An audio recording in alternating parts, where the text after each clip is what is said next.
بسم اللہ الرحمن الرحیم۔ السلام علیکم۔ ایک دن حضرت سلیمان علیہ السلام کے دربار میں انسانوں اور جنوں کے درمیان تقدیر اور تدبیر کے اثرات کی بحث چل پڑی۔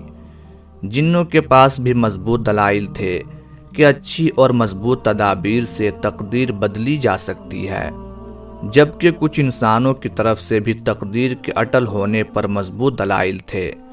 حضرت سلیمان علیہ السلام نے بہت بڑھ چڑھ کر بولنے والے جن سے کہا، اگر تمہیں اپنی دلیل کے اٹل ہونے کا اتنا ہی یقین ہے تو ثابت کر کے دکھاؤ۔ جن نے کچھ عرصے کے لیے اجازت مانگی جو اسے کچھ سالوں کے لیے دی گئی۔ یہ جن دن رات ترکیبیں سوچتا رہا کہ ایسا کیا کروں کہ اپنے دلائل ثابت کر سکوں۔ ایک دن انہی خیالات میں اڑتا ہوا جا رہا تھا کہ اس کی نظر پڑوسی بادشاہ کے محل پر پڑی۔ اس کی وسیع و عریض چمن میں نوعمر شہزادی اپنی کنیزوں اور سہیلیوں کے ساتھ چھپن چھپائی کھیل رہی تھی۔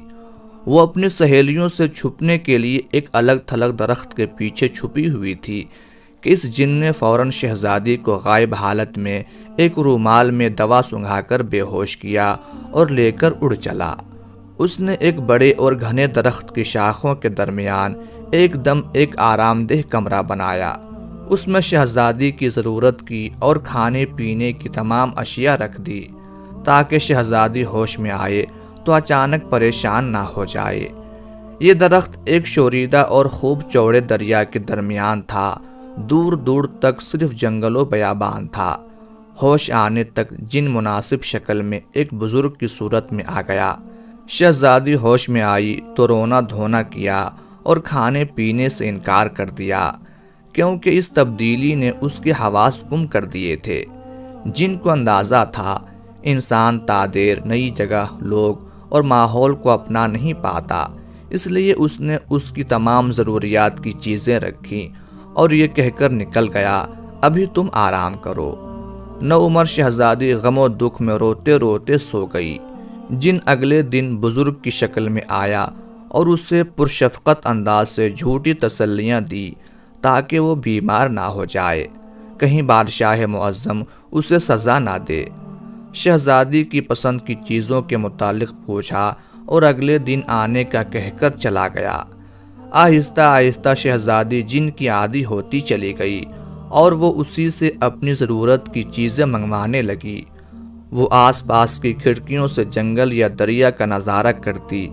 اسے اپنے جیسا اور کوئی انسان نظر نہ آتا، لیکن جن جسے وہ بابا کہنے لگی تھی کے بارے میں جان چکی تھی کہ وہ ایک جن ہے جو کمرے میں نکلتے ہی وہ غائب ہو جاتا ہے، جبکہ باہر کوئی سیڑھی نہیں تھی۔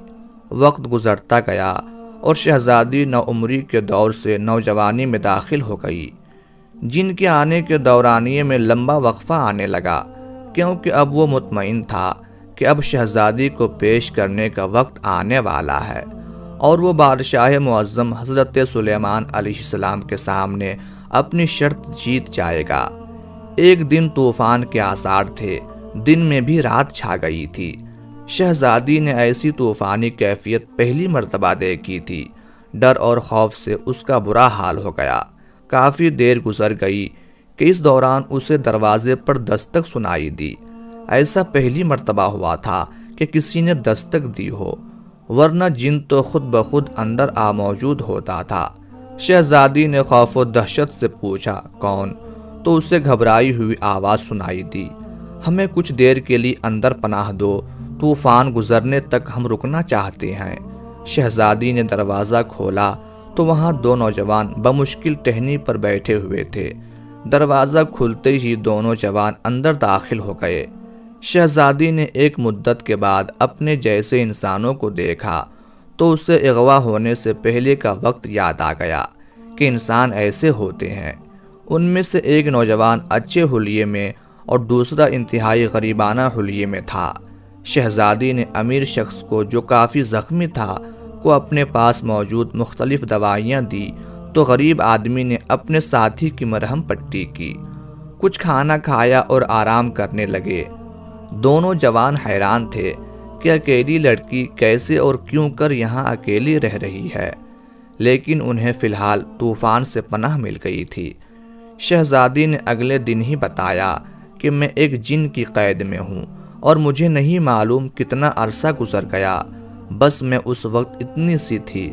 شہزادی نے ہاتھ سے اشارہ کر کے بتایا تو نوجوان کو اندازہ ہوا کہ وہ اس وقت 7-8 سال کی ہوگی اور اب ان کے اندازے سے 12 سال گزر چکے ہیں۔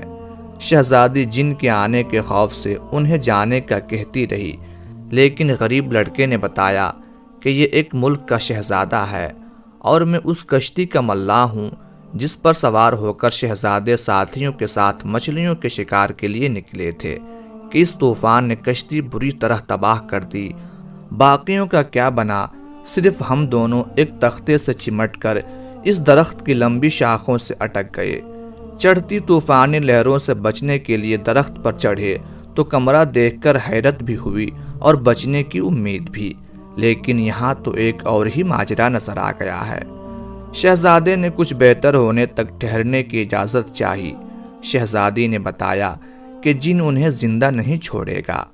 حیرت انگیز طور پر جن کے آنے کا وقفہ لمبا ہوا اور اس دوران شہزادہ بہتر ہو گیا، اور وہی ہوا جو تقدیر نے رنگ دکھانا ہوتا ہے کہ شہزادی اور شہزادے کی آپس میں دلچسپی دیکھ کر سادہ دل ملاح نے کہا، جناب عالی، میں آپ دونوں کا نکاح کر دیتا ہوں، کیونکہ آپ کا اس طرح یہاں اکیلا رہنا ٹھیک نہیں، اور اس کے بعد میں جلد از جلد شہر تک پہنچ کر آپ کے لیے مدد لے کر آ جاؤں گا۔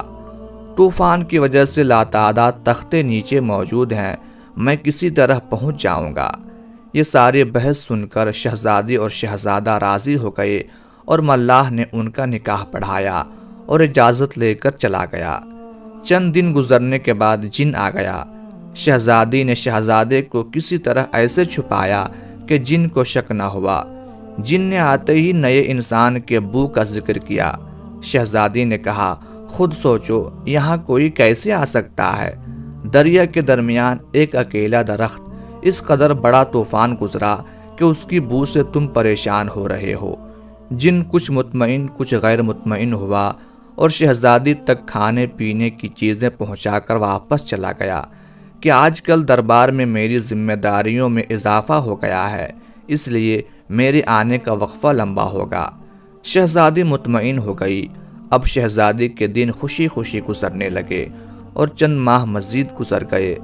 شہزادے کی بہتر صحت کے بعد ضد تھی کہ ہم دونوں فرار ہو جائیں، لیکن شہزادی جانتی تھی کہ جن ہر جگہ سے اسے تلاش کر لے گا اور شہزادے کو نقصان پہنچائے گا۔ شہزادے کو ملاح پر بھی حیرت تھی کہ وہ آج کئی مہینوں سے مدد لینے گیا ہے اور واپس نہیں پلٹا۔ اب شہزادی ماں بننے والی تھی۔ شہزادہ سخت پریشان تھا کہ وہ اکیلے سب کچھ کیسے سنبھال سکے گا کہ شہزادی کو جن کے آنے کا احساس ہوا، جو اسے اندازہ ہو جاتا تھا۔ شہزادہ فوراً چھپ گیا اور جن نے شہزادی سے آ کر کہا، تیار رہنا، میں تمہیں اس کمرے سمیت اٹھا کر آج بادشاہ سلامت کے حضور پیش کرنے جا رہا ہوں۔ یہ ایک شرط تھی جو میں نے جیتنی تھی اور اب میں جیت گیا ہوں۔ اب تمہیں شاہی دربار میں لے جانے آیا ہوں۔ شہزادی حیران و پریشان تھی کیونکہ اس کے بچے کی پیدائش کا وقت قریب تھا۔ جن نے ایک نعرہ بلند کیا اور کمرہ ہاتھوں میں اٹھا کر پرواز شروع کر دی۔ چند منٹوں میں جن بادشاہ وقت حضرت سلیمان علیہ السلام کے دربار میں پہنچا اور فاتحانہ انداز میں درباریوں سے مخاطب ہو کر کہا کہ 12 سال پہلے تقدیر اور تدبیر کی جو بحث چلی تھی کہ جو لکھا گیا وہ بدل نہیں سکتا، میں نے فلاں بادشاہ کی بیٹی کو اغوا کیا جس کی منگنی فلاں بادشاہ کے بیٹے سے ہو چکی تھی، لیکن اب اس شہزادے کی کشتی کے حادثے میں انتقال کی تصدیق کروا لی تو مجھے احساس ہوا کہ اب شہزادی کی شادی کہیں اور ہو سکے گی اور ہم تقدیر کو تدبیر سے بدل سکتے ہیں، ورنہ اس شہزادی کی شادی اسی شہزادے سے ہو جانی تھی۔